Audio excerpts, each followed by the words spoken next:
नमस्कार। आज एक बहुत अच्छा ओकेज़न है और मैं अहमदाबाद में हूँ, एक कॉन्फ्रेंस अटेंड करने आया हूँ। सुबह मैं अहमदाबाद पहुँचा हूँ और कल से हमारी कॉन्फ्रेंस है। कॉन्फ्रेंस है प्रोफ़ेसर जॉन म्यू और उनके कांसेप्ट ऑर्थोट्रोपिक्स के ऊपर। जैसा कि मैं अपने हर पेशेंट से हर वीडियो में कहीं न कहीं किसी न किसी तरीके से पोस्चर्स की बात करता हूँ। क्या बच्चा मुँह खोल के सो रहा है? क्या माउथ ब्रीथिंग है? क्या दाँत खटखटाता है? या और भी बहुत सारी छोटी-छोटी चीज़ें जैसे च्यूइंग है, मेसी ईटिंग है। तो ये सब जो पोस्चर्स के ऊपर बात है, तो आज मैं छोटा-सा प्रोफ़ेसर जॉन म्यू के बारे में बताऊँगा। 2020 की बात है जब कोविड से हम लोग उभर रहे थे और वापस जीवन पूरा पटरी पे आ रहा था। तो उस समय मुझे डिजिटली कनेक्ट करने का मौका मिला प्रोफ़ेसर जॉन म्यू और उनके ऑर्थोट्रोपिक कांसेप्ट के बारे में जो कि मुझसे अधूरा था, मैं उस चीज़ के बारे में जानकारी नहीं थी। तो जैसे ही ऑनलाइन उनसे इंटरैक्शन शुरू हुए, उनके बारे में पढ़ना शुरू करा। फिर मैंने जो एक कॉन्फ्रेंस करी थी एएमएस अमेरिकन अप्लाइड मैकेनिक्स के बारे में, मायोफंक्शनल साइंसेज़ के बारे में। तो वो 2 महीने का कॉन्फ्रेंस ऑनलाइन था यूएस से। उसमें भी प्रोफ़ेसर जॉन म्यू को मैंने सुना और ऐसे लोगों के साथ कनेक्ट करने का मौका मिला जो कि सभी चीज़ों को नेचर से कनेक्ट करने की कोशिश कर रहे हैं। चाहे वो ब्रेस्ट फीडिंग हो, चाहे वो और फंक्शनल डेंटिस्ट्री की पार्ट्स हो, स्पेशली हेड एंड नेक के बारे में यहाँ पे बात हो रही थी। तो फूड से कनेक्ट किया गया, बहुत सारी ऐसी छोटी-छोटी चीज़ें से कनेक्ट किया गया उन चीज़ों को। तो एक नई चीज़ जो सामने उभर के आई, जो एक डेंटिस्ट के सामने स्पेशली जब हम पीडियाट्रिक डेंटिस्ट्री में काम कर रहे हैं और छोटे बच्चों के साथ इंटरैक्ट करते हैं, तो ये एक अपॉर्च्युनिटी देता है कि हम उन चीज़ों को किसी भी जनरेशन में बहुत जल्दी से इनकलकेट करें, उनको इंट्रोड्यूस करें, पेशेंट को छोटी-छोटी बातों के बारे में अवेयर करें। तब से ही मुझे बहुत सारे दोस्तों से और फिर डॉक्टर अमर रात्रे हैं बॉम्बे में, उनके साथ फ़ॉर्म जो है हमारी फंक्शनल ऑर्थो और जो मायो फंक्शनल वाली एसोसिएशन है, वहाँ से कनेक्ट होने को मिला। उनके थ्रू एएमएस में रजिस्ट्रेशन के लिए हमको प्लेटफ़ॉर्म मिला। काफ़ी दोस्त बने जो कुछ न कुछ छोटे-छोटे स्तर पे इन चीज़ों के बारे में एक थॉट प्रोसेस शुरू हो रही थी, स्पेशली इंडियन लेवल पे। तो ये सारी चीज़ें कनेक्ट होती गईं, धीरे-धीरे मुझे इंटरेस्ट भी आता गया और फिर मेरी जो चर्चा थी वो आगे बढ़ी। फिर मैं शोरोज़ ज़ागी के काम के बारे में मुझे पता चला। टंग से रिलेटेड काफ़ी चीज़ें हमने सीखी, समझी। टंग पोस्चर की जो बात प्रोफ़ेसर जॉन म्यू अपने टॉपिक प्रोमाइस में करते हैं, वो सारी चीज़ों के ऊपर बात करी। प्रोफ़ेसर जॉन म्यू के काफ़ी चीज़ें हमने अटेंड करी 2000 या 2021 में 2 डेज़ का वर्कशॉप था ऑनलाइन। वो प्रोफ़ेसर जॉन म्यू और उनके जो सन हैं डॉक्टर माइक म्यू, उनका हमने अटेंड किया, उस कांसेप्ट फ़िलॉसफ़ी को समझा, पोस्चर्स का कितना इम्पोर्टेंट सिग्निफिकेंस है, इन सब चीज़ों को समझा। ऐसे बहुत सारे लोगों से कनेक्ट होते गए, चाहे वो डॉक्टर बिल हैंग हो यूएस में, जो कि रिट्रैक्शन सिंड्रोम से जो पेशेंट है, जिसमें ऑल फोर एक्सट्रैक्शन, जैसे कि टेढ़े-मेढ़े दाँत करने के लिए अभी जो करेक्टिव ऑर्थोडोंटिक्स है, उसमें मैक्सिमम केसेस में प्रैक्टिशनर्स के पास सिर्फ़ दाँत को अरेंज करने के लिए 4 प्रीमोलर्स को एक्सट्रैक्ट करके जो स्पेस क्रिएट होगी, उसी स्पेस को यूटिलाइज़ करने की बात कही है। लेकिन डॉक्टर बिल हैंग और प्रोफ़ेसर म्यू और ये सब जो हैं, इन्होंने इसके ड्रॉबैक्स को भी नोटिस किया और एक हेल्दी, एक फिज़ियोलॉजिकल जो टेक्निक है, वो डेवलप करने के लिए अपनी एडवोकेसी वो दुनिया भर में कर रहे हैं। तो ये सारी चीज़ें सीखने समझने को मिली। उसके बाद जो है सेंद्रा खान, जिन्होंने फॉरवोडोंटिक्स के बारे में बात करी, जो अपने बच्चे की dental treatment, she is also an orthodontist in USA. तो उन्होंने कैसे अप्रोच किया, फिर उनकी जो बुक है पॉल एलरिश के साथ जॉज़ करके, उसमें उन्होंने ये बात करी कि जो फेशियल चेंजेस हैं, वो कैसे हमारी लाइफ़ को अफ़ेक्ट कर रहे हैं, कैसे हमारा जॉ श्रिंक हो रहा है, एयरवेज़ जो है उनका वॉल्यूमेट्रिक फ़्लो है या नेज़ल कैविटी का जो वॉल्यूमेट्रिक एयर फ़्लो है वो कम हो रहा है। हमारी physical exercise, food, over processed food या हाईली न्यूट्रिशनस फूड जो कॉम्पैक्ट, जो कंडेंस्ड फॉर्म में हमें मिल रहा है, उनके क्या ड्रॉबैक्स हैं, कैसे वो चीज़ें हमें अफ़ेक्ट कर रही है, सारी कुछ कहीं न कहीं उन्होंने अपनी बुक्स में, जैसे जॉज़ करके जो बुक है, बहुत अच्छी बुक है, हर पेरेंट को एटलीस्ट इंट्रोडक्टरी चैप्टर ज़रूर पढ़ना चाहिए। वो सीखी हमने। फिर डॉक्टर साइमन वोंग के बारे में हमने जाना। ही इज़ इन ऑस्ट्रेलिया, जो कि पोस्चरल ऑर्थोडोंटिक्स के ऊपर अपने 100 से ज़्यादा करीबन 100 150 केसेस के साथ वो अपनी चीज़ों को रखते हैं। उनका भी कोर्स नेक्स्ट मंथ सितंबर में है अवेटेड, वो भी कुछ हमें नई चीज़ें बताएगा। तो इस बीच में हमने हमारी प्रैक्टिस का जो नज़रिया है वो बदला, स्पेशली फंक्शनल ऑर्थोडोंटिक्स जैसा एक शब्द जो कि मैंने जो सुना था उसके ऊपर जो आगे मेरी जर्नी चली उसमें काफ़ी चीज़ें क्लियर हुई, और कहीं न कहीं मेरे स्टार्टिंग डेज़ में भी ये चीज़ थी जब मैंने अपने क्लिनिक पे पहला ऑर्थोडोंटिक केस स्टार्ट किया, जो कि मेरा ही एक कज़िन था। कज़िन उसका मैंने स्टार्ट किया, मैंने एक ऑर्थोडोंटिस्ट को कॉल किया, और जब वो केस स्टार्ट हुआ तो उसमें एडवाइस्ड जैसा कि था कि ऑल 4 एक्सट्रैक्शन करने, 4 दाँत निकालने हैं और फिर दाँतों को सीधा करना है। तब तक इस बारे में कुछ जानकारी नहीं थी, ये बात है करीबन 2010-11 की, आज से ऑलमोस्ट 13 इयर्स पहले की। तो उस समय भी मुझे ये अचरज हुआ कि जो चीज़ें 4 दाँत निकालने के साथ स्टार्ट होती है वो कंज़र्वेटिव तो नहीं हो सकती हैं। There must be other way around. पुरानी जो लिटरेचर्स हैं उसमें सीरियल एक्सट्रैक्शन के बारे में भी बात की, लेकिन वो भी एक तरीके से शॉर्टकट है कि कैसे हम दाँतों को अरेंज करें। तो बेसिक जो मोटो है वो दाँत को अरेंज करने के ऊपर फ़ोकस्ड रहता है डॉक्टर्स का, जो हमने पढ़ा है। लेकिन जो न्यू फ़िलॉसफ़ी है, जो न्यू चीज़ें हैं जिसमें कि काफ़ी टाइम से प्रोफ़ेसर म्यू जैसे लोग इन चीज़ों को एडवोकेट कर रहे हैं, और कहीं न कहीं ये आगे जाके और चीज़ें भी कनेक्टेड होती हैं। अगर हम इंडियन वे ऑफ़ लाइफ़स्टाइल की बात करें तो ये सारी चीज़ें कहीं न कहीं हमारे कल्चर का पार्ट रही हैं, जो धीरे-धीरे हमने ड्रॉप करी हैं, है ना? तो उसको भी कनेक्ट करने की कोशिश करता हूँ मैं, और इस कॉन्फ्रेंस में इन चीज़ों के बारे में भी मैं बात करूँगा। ऐसे बहुत सारे अननोटिस्ड लिटरेचर हैं, ऐसे बहुत सारे अननोटिस्ड वर्क हैं, साइंटिफिक वर्क हैं जो कि ओपन डोमेन में पब्लिक के सामने नहीं आए हैं। उसमें बहुत सारी हर्डल्स हैं, कई बार लॉबिंग की वजह से, कई बार गाइडलाइंस की वजह से नहीं होना, या किसी की बात को सही जगह पे सुना ना जाना, ये सारी चीज़ें हैं। पर पब्लिक के लिए, बच्चों के लिए सारी चीज़ें इंटरकनेक्टेड हैं। एक चीज़ बहुत क्लियर है कि नेचर के जितना हम क्लोज़ रहेंगे, ट्रीटमेंट प्रोसीजर ऑब्जेक्टिव्स जितने हमारे नेचुरल चीज़ों के आसपास रहेंगे, कंज़र्वेटिव रहेंगे, उतने ही हमारे लिए वो बेनिफिशियल भी हो सकते हैं। और एग्रेसिव ट्रीटमेंट के लिए तो हम उसके बाद कभी ऐसा लगता है तो हम जा ही सकते हैं। तो शुरू में हम एग्रेसिव चीज़ें ना लें। फिर बात हो रही थी प्रोफ़ेसर साइमन वोंग के साथ की।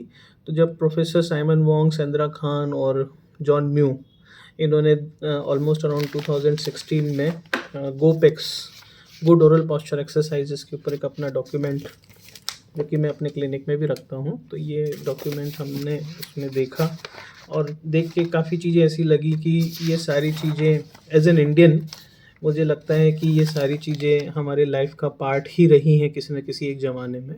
जैसे कि अच्छे से च्यू करना है, या स्पून, काँटे, छुरी या स्ट्रॉ का यूज़ नहीं करना है, और बैठने का पोस्चर, स्पाइन के पोस्चर, टंग के पोस्चर्स, ये सारी चीज़ें हमें कहीं न कहीं जो योगिक लाइफ़स्टाइल है, जो सारे हमारे आयुर्वेद और इनमें भी ऋतुचर्या, दिनचर्या के रूप में बताई गई हैं, उसमें सारी चीज़ें हैं। तो टॉपिक प्रीमाइस के रूप में प्रोफ़ेसर जॉन म्यू ने 1983 में ये सारी चीज़ें रखी। काफ़ी चैलेंजेस अभी भी स्टिल हैं उनके सामने कि इन चीज़ों को मेन स्ट्रीम में एक्सेप्ट या मेन स्ट्रीम तक इंट्रोड्यूस किया जाए। लेकिन मुझे लगता है कि आज वो अगर मैं उनसे यहाँ अहमदाबाद में मिलने आया हूँ, 2 दिन का वर्कशॉप है, तो ये कुछ ना कुछ, और यंगस्टर्स जो मेरे साथ जॉइन कर रहे हैं, तो वो सारे लोग मिलके कुछ ना कुछ एक चीज़ तो ज़रूर है, एक मौका है, एक माहौल हो बन रहा है कि इन चीज़ों को हम ज़्यादा से ज़्यादा लोगों तक पहुंचा सकें। और ये जो वीडियो जो मैं आपको यहाँ पे थोड़ा-सा डिस्क्रिप्शन में लंबा होता जा रहा है, तो उसके पीछे भी यही रीज़न है कि इन चीज़ों को थोड़ा-सा हम सिम्प्लीफाइड वे में पब्लिक तक ले जाएँ, और कोशिश करें कि जो चीज़ हमारी लाइफ़स्टाइल से रिलेटेड है, जो कि हमारे हेड एंड नेक के शेप को अफ़ेक्ट कर रही हैं, जो हमारी फंक्शनैलिटी को अफ़ेक्ट कर रही हैं, उसके ऊपर हम बात करें। तो ये सारी चीज़ें हैं। उसके बाद डॉक्टर केल्विन बॉयड का जो पेंसिल्वेनिया के म्यूज़ियम, स्कल म्यूज़ियम का जो वर्क है, वो भी बहुत अच्छे से हम समझ सकते हैं, देख सकते हैं कि due to lifestyle changes, modernization, agriculture का हमने इंट्रोड्यूस किया, हमने कम्युनिटी डेवलप करी, हमने सोशो इकोनॉमिकल स्टेटस के रूप में अपने आप को बाँटा। तो ये सारी चीज़ों ने हमारी लाइफ़स्टाइल, खान-पीन, रहन-सहन, फ़िज़िकल एक्टिविटी, इवन हमारे आस-पास की हवा, उन सबको अफ़ेक्ट किया है। जैसे कि अगर हम बहुत ज़्यादा अच्छे से अफ़ोर्ड कर रहे हैं चीज़ें, तो हम ऑलमोस्ट हमें एयर कंडीशन्ड घर चाहिए, एयर कंडीशन्ड बस, स्कूल के हो तो वो भी एयर कंडीशन्ड ही हम ढूँढेंगे। तो ये सारी चीज़ें कहीं न कहीं हमें क्लाइमेट से, नेचर से दूर करती हैं। एक्सट्रीम सिचुएशन में, कंफर्ट ज़ोन में अपनी वर्क एफिशिएंसी बढ़ाने के लिए हम इन चीज़ों का इस्तेमाल कर सकते हैं। जैसे हमें लॉन्ग डिस्टेंस जर्नी करनी है, तो हम बेटर एक फ़्लाइट ले लें, है ना? तो इस तरह की चीज़ों से हम अपना समय और एफिकेसी बढ़ा सकते हैं। लेकिन अगर ये चीज़ हमारी लाइफ़ में बिल्कुल हम डिपेंडेंसी पे चले जाएँगे, तो इनके क्या इफ़ेक्ट्स होंगे, ये भी साइंस के थ्रू मेज़र किए जा रहे हैं, है ना? फूड की बात करें, हम पैक्ड फूड पे आ गए हैं। तो इन सब के बारे में कहीं न कहीं ऋषि मुनियों ने भी बात करी है। स्वामी विवेकानंद जैसे योगियों ने भी वेस्ट में जाके बात करी है। स्वामी परमहंस जैसे योगियों ने भी यूएस में जाके बात करी है। सद्गुरु जैसे लोगों ने भी जाके यूएस में और वेस्टर्न वर्ल्ड में सब बातें करी है। योग गुरु रामदेव हो गए या श्री श्री रविशंकर हो गए, ये कहीं न कहीं अपने प्रोटोकॉल्स के साथ इन चीज़ों को जोड़ने की कोशिश कर रहे हैं। जैसे भले वो योगिक क्रिया हो, तो इस तरह से ये चीज़ें कनेक्टेड है, ये हमारी लाइफ़ का पार्ट है। तो मैं अगले 2 दिन यही सारी चीज़ें यहाँ पे डिस्कस करूँगा। कुछ फेलो कलीग्स भी होंगे, जो हमारे साथी हैं। कोई जयपुर से आ रहा है, कोई बॉम्बे से आ रहा है, कोई हैदराबाद से आ रहा है। तो इन सब चीज़ों को हम रख के कुछ जो इच्छा रही है मेरी, पिछले साल 2022 के मार्च में मैंने एक लेक्चर प्लान किया था, जो कि मेरे अपने क्लोज़ ग्रुप में मैं देने वाला था। लेकिन मुझे ये नहीं पता था कि उस चीज़ को प्रेज़ेंट करने का मुझे आज ये या कल जो मेरी चर्चाएँ होंगी यहाँ पे, उसमें इतना अच्छा प्लेटफ़ॉर्म के लिए वो शायद वो हमारी मीटिंग या कह लें कि ऑनलाइन जो सेशन हमारा था वो कैंसल हो गया था, नहीं बता पाया था कि ये सारी चीज़ें कैसे कनेक्ट करती हैं और सिंपल हमारा जो वे ऑफ़ लिविंग है, वो कैसे इन चीज़ों को कनेक्टेड करता है। तो ये सारी बातें हैं और रिसेंटली मैंने प्रोफ़ेसर जॉन म्यू की बुक का चैप्टर नंबर 4 भी रिवाइज़ किया, रीडिंग द फेस। तो वो भी काफ़ी ईज़ी वे में मैं आपके लिए लाऊँगा कि कैसे हम छोटी-छोटी चीज़ों को समझ के अपने बच्चों की छोटी-छोटी हरकतों को देख के कैसे उनके स्पेशली हेड एंड नेक के पॉस्चर और वो पूरी बॉडी को कैसे अफ़ेक्ट कर रहा है, हमारी वर्किंग एफ़िकेसी, हमारी जनरल हेल्थ भी जुड़ी हुई है। ये सिर्फ़ अपन दाँतों से इसको संबंध ना रखें, क्योंकि दाँत तो हमारे शरीर का एक ऑर्गन है, च्यूइंग ऑर्गन है, डाइजेस्टिव पार्ट हमारा यहाँ से शुरू हो जाता है। तो ये हमारे लिए एक ज़रूरी, बहुत ज़रूरी एरिया है, जो कि लगभग-लगभग हर बॉडी ऑर्गन को अफ़ेक्ट करता है। अच्छा, एक चीज़ और मैं समझता हूँ कि जितना ज़्यादा स्पेशलाइज़ेशन या सुपर स्पेशलाइज़ेशन का ज़माना आ रहा है, उसमें जनरल फ़िज़िशियन की या जनरल जो हमारे फैमिली डॉक्टर की है, उसका रोल भी ख़त्म होता जा रहा है। हम हर चीज़ के लिए एक सुपर स्पेशलिटी सेंटर पे या डॉक्टर के पास जाते हैं। तो जब डॉक्टर उस सुपर स्पेशलिटी वर्क में काम कर रहा है, तो ऑब्वियसली उसकी जो ट्रेनिंग है वो एक कंसाइज़ ट्रीटमेंट के ऊपर, एक कंसाइज़ प्रोसेस के ऊपर है कि उसे उसी के ऊपर फ़ोकस्ड होके काम करना है। तो कई बार ऐसा होता है कि काउंसलिंग पार्ट या रिहैब पार्ट या फ़ॉलो-अप पार्ट में काफ़ी कमियाँ होती हैं। मेन प्रोसीजर तो हमारा हो जाता है, लेकिन उसको कैसे हम वापस से रिहैब कर लें, कैसे उसको फ़ॉलो-अप्स में रखें, कैसे मेंटेनेंस थेरेपी पे रखें, ये सारी चैलेंजेस स्टिल अभी हमारे सामने हैं। तो ये सारी चीज़ें कहीं न कहीं कनेक्ट करती हैं नेचर की तरफ हमें, और उसमें डेंटिस्ट्री भी कोई अलग चीज़ नहीं है और ये ज़िम्मेदारी हर विषय पे हर इंसान को लेनी होगी। भले ही वो एक ऑर्गेनिक खेती करने वाला किसान हो या शहर को साफ़ रखने वाली कॉर्पोरेशंस हो या फिर हमारे डॉक्टर्स हों या फिर बहुत सारी व्यवस्थाएँ ऐसी हैं जहाँ पे एडमिनिस्ट्रेशन हो, ये सारी चीज़ों को अपने-अपने स्तर पे चीज़ों को बैलेंस करना और इसके पार्ट हमारे लिए ज़रूरी हैं बैलेंस करने के लिए।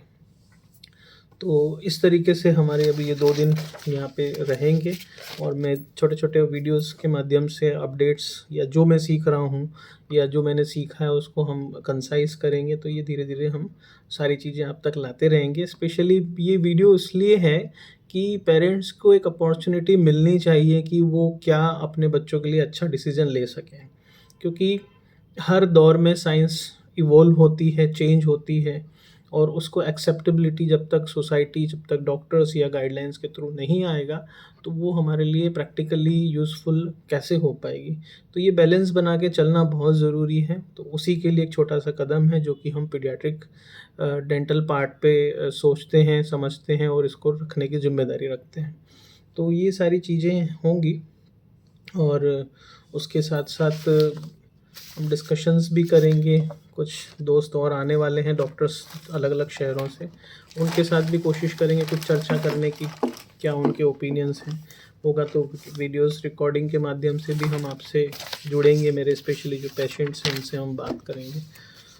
तो इस तरीके से ये चीज़ें हैं। और जब वो कज़िन का हमारे 4 दाँत निकाला गया, तो उस दिन के बाद से फिर मैंने कोई भी ऑर्थो केस या ऑर्थोडोंटिस्ट या जो करेक्टिव ऑर्थोडोंटिक्स हैं, उसके लिए किसी को बुलाया नहीं, क्योंकि वो मुझे कन्विंसिंग ट्रीटमेंट नहीं लगा था। मुझे इस साइंस के बारे में तो काफ़ी लेट 10 साल बाद पता चला कि ऑर्थोट्रोपिक्स है या ऑल फॉर एक्सट्रैक्शन की ज़रूरत नहीं है, नॉन एक्सट्रैक्शन ट्रीटमेंट्स के ऑप्शंस भी हैं।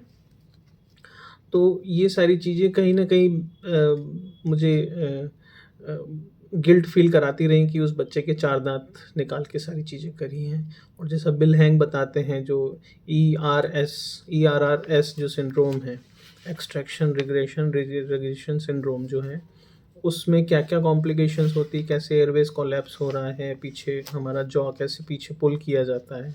उससे हमारे जो स्लीप डिसऑर्डर, ब्रीदिंग हो गई या और भी छोटे-बड़े जो हमारे ऑक्सीजन सैचुरेशन को कम कर रहे हैं, हमारी और भी अफ़ेक्ट्स कर रहे हैं हमारे च्यूइंग को, स्वैलोइंग को, ब्रीदिंग को। तो ये चीज़ें देखते हुए मुझे उस समय अचरज हुआ था कि ये तो सही तरीका नहीं हो सकता है, ऑल्दो ये प्रैक्टिस में। लेकिन वो मैंने फिर उसके बाद कोई भी पेशेंट या किसी भी ऑर्थोडोंटिस्ट को अपने सेंटर पे, क्लिनिक पे नहीं बुलाया। और कहीं न कहीं ये था कि मैं इस तरह का जो मेरे मन को नहीं सैटिस्फैक्टरी लग रहा है, जो मैं अपने खुद के बच्चे के लिए एडवाइस नहीं कर सकता ट्रीटमेंट, वो मुझे यहाँ नहीं कराना है। तो मेरा उस एरिया से ध्यान हट गया। फिर मैं सिंपल जो हमारा पीडियाट्रिक पार्ट है, जिसमें कि हम कैविटीज़ को मैनेज करना और ये सारी चीज़ों पे हमने फ़ोकस किया। लेकिन कोविड के बाद से मुझे लकीली प्रोफ़ेसर जॉन म्यू के बारे में पता चला और फिर हमने उन्हें फ़ॉलो अप किया। उनके जो सन है, ही इज़ ऑल्सो ए ऑर्थोट्रोपिस्ट, जो कि इन चीज़ों के ऊपर अपने यूट्यूब के माध्यम से काफ़ी अच्छे से चीज़ें जो हैं समाज के सामने, दुनिया के सामने और देश-विदेश की जो बाउंड्रीज़ हैं उसके परे जाके भी लोगों तक जुड़ने की कोशिश कर रहे हैं। और ये समझने वाली बात होगी कि प्रोफ़ेसर म्यू आज इंडिया में आ चुके हैं, वो अभी साथ में ही हैं हमारे होटल में। तो 94 ईयर की एज में इतना पेन, स्ट्रगल लेके, इतना एयर ट्रैवल करके वो, और यहाँ से वो आगे भी जाने वाले हैं। मतलब साउथ ईस्ट एशिया में काफ़ी कंट्रीज़ में अपनी टॉक्स करेंगे। तो जब एक सीनियर और एक पायनियर या एक कहेंगे कि एक गुरु जो जिनको हमने अभी तक फिज़िकली नहीं मिला है, तो उनकी अगर चीज़ों को हम फ़ॉलो कर सकें, उनसे कुछ लर्न कर सकें, तो ये नई जनरेशन के डॉक्टर्स के लिए एक अच्छी रिस्पॉन्सिबिलिटी होगी, एक अच्छा अपॉर्च्युनिटी होगी जो हम 2 दिन में डिस्कशन उनके साथ लेंगे। ऑल्दो अभी तक उनसे मिलना नहीं हुआ है, शॉर्टली हम मिलेंगे उनसे आज शाम को और 2 दिन उनके लेक्चर्स और इनको हम डिस्कशन रूप में लेंगे, कुछ अपनी बात रखेंगे, कुछ चीज़ें, टेक्निक, प्रोटोकॉल्स डेवलप हो सकते हैं क्या, ये सारी चर्चा करेंगे। जो गोपेक्स उनका जो लिटरेचर है, उसमें क्या हम कोई चीज़ ऐसी डाल सकते हैं जो कि मोर बेनिफिशियरी हो, किसको हम मॉडिफ़ाई कर सकते हैं, क्या-क्या उसमें और अच्छी चीज़ें जोड़ सकते हैं जो डे टू डे चीज़ों में यूज़ हो सकती है। और हमें ये बिल्कुल नहीं भूलना चाहिए कि बीइंग एन इंडियन, करीबन 1/5 पॉपुलेशन, 140 करोड़ पॉपुलेशन इंडिया में बिलॉन्ग करती है, रहती है, और साउथ ईस्ट एशिया में एक बड़ी पॉपुलेशन रहती है जो कॉमन लैंग्वेज या कॉमन चीज़ें या लाइफ़स्टाइल लगभग शेयर करती हैं। तो उनके लिए बहुत बड़ी एक अपॉर्चुनिटी होगी ये कि प्रोफ़ेसर म्यू का जो इंडिया विज़िट है, और इसको हम बहुत पॉज़िटिवली ले रहे हैं। और धीरे-धीरे इसमें जो भी डिस्कशन होगा इनफॉर्मल वे में मैं सब तक लाता रहूँगा और यही मेरी कोशिश रहेगी। तो ये सारी बातें हम करने वाले हैं। नमस्कार।